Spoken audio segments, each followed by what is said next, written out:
Good afternoon.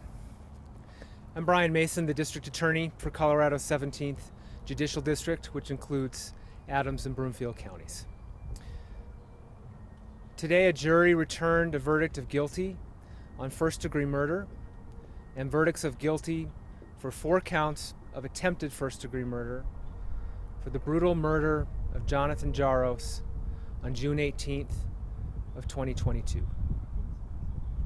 This was an unspeakable crime. It was a complete nightmare on I-70. What nearly was a massacre of the entire Jaros family. I'm grateful for the jury's verdict. I'm grateful that they heard the evidence in this case, understood the truth of what happened that day, rejected the defendant's ridiculous claim of self-defense, and returned verdicts of guilty. A sentencing hearing will occur next Thursday at 10:30 a.m. The only sentence possible on a first-degree murder conviction is life without the possibility of parole. The family of Jonathan Jaros have been courageous since the moment this horrific tragedy occurred. I don't know that I have ever seen a more resilient, more courageous family, and that starts with Katie Jaros.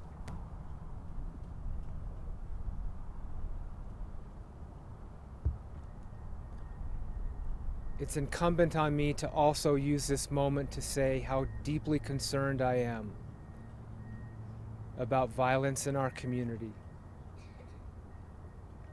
This was such a senseless, unnecessary act. Jeremy Rocha and his buddies were speed racing on a federal highway. And then he decided to shoot 9 rounds into the Jaros family truck. We shouldn't have ever had to stand here today, and Jonathan Jaros should be home safe with his family, and yet he's not. Again, I'm truly grateful for the courage of this family standing behind me. I'm grateful for the courage of this jury. I take no joy in seeing a 22-year-old young man go to prison for the rest of his life. And that's why I wish this crime had never happened in the first place. That said, Mr. Rocha made choices that day, and he's now been held accountable for the choices that he made. Thank you. I'm happy to take questions if there are any. The sentencing, on the defense side, they said that they were ready to go to sentencing today. Obviously, you guys asked for next week. Is there a reason why you were asking for a little bit of time? There are certain members of the family who couldn't be here today.